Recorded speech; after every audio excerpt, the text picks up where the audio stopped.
think that refugee and immigrant stories are very important because basically they are the stories of the United States of America. My name is Dr. Tung Nguyen, and I am an immigrant. In 1954, when my dad was 20 and my mom was 17, they got married right at the time the country was partitioned into the North and the South. And because they were Roman Catholic, they had to become refugees and went from the North to the South, where they settled in a small town in the Central Highlands of Vietnam called Ba Me Thuột. That's where I was born. Our journey to America started, I think, in March of 1975. At that time, my dad was actually on business in Saigon. So it was me, age 10, my brother who was age 4, and my mother who were in Ba Me Thuột. We were very worried that they would partition the country again and that we would be separated from my dad. So my mom worked really hard to get us to Saigon. We were to sneak out of town, basically took buses, walked, and then eventually a boat. On the way from Ba Me Thuột to Saigon, we saw a lot of evidence of the war, including dead bodies and destroyed bridges and things like that. So I had a pretty good idea that wartime was pretty nasty and that it was important for us to get out. We tried different ways to get out. Actually, there's a picture of people at the American Embassy trying to get out through the helicopters. I believe that my family was actually in the crowd below. And eventually we ended up at the harbor and jumped on a barge without knowing where we would go, all 4 of us at that time. And we were eventually picked up by an American naval ship while we were in the South China Seas. On the ship, it was really hard because I didn't have enough food. We actually went for days without food on that American naval ship. So that was the first time I really knew what it was like to be hungry.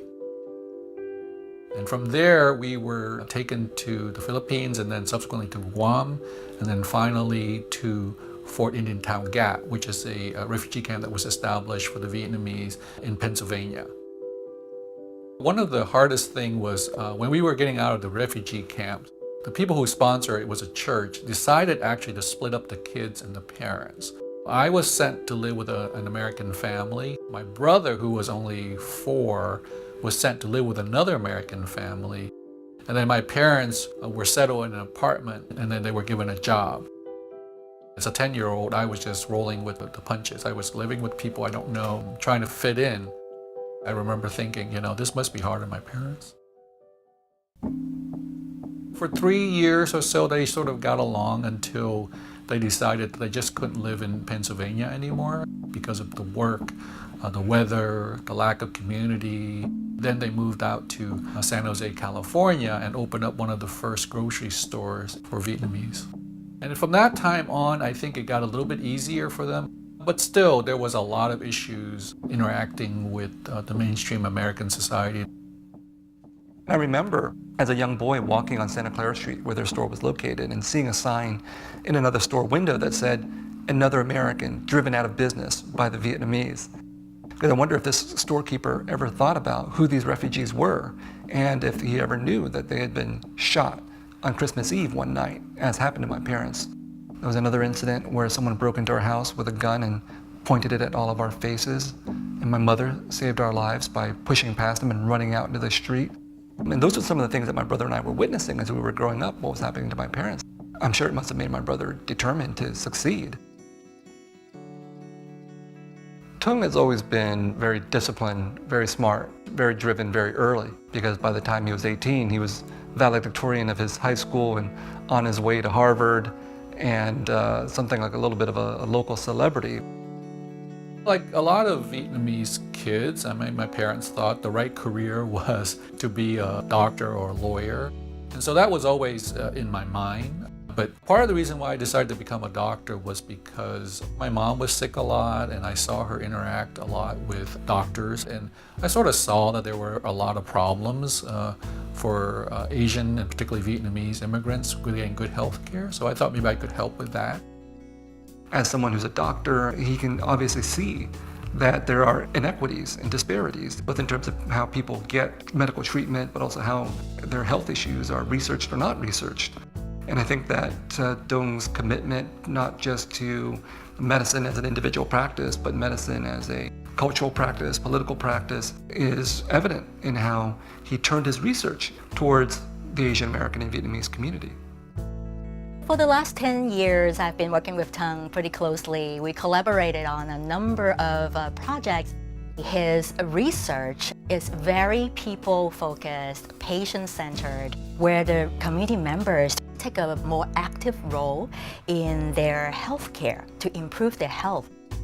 I think when anyone first meets him, they're really impressed by all that he's been able to accomplish. A very high-profile doctor from UCSF, a well-respected researcher and professor, a nationally recognized health expert. When he is offered a stage, he uses that time to really push for justice and to really push for equity. I'm not a legend, I know that.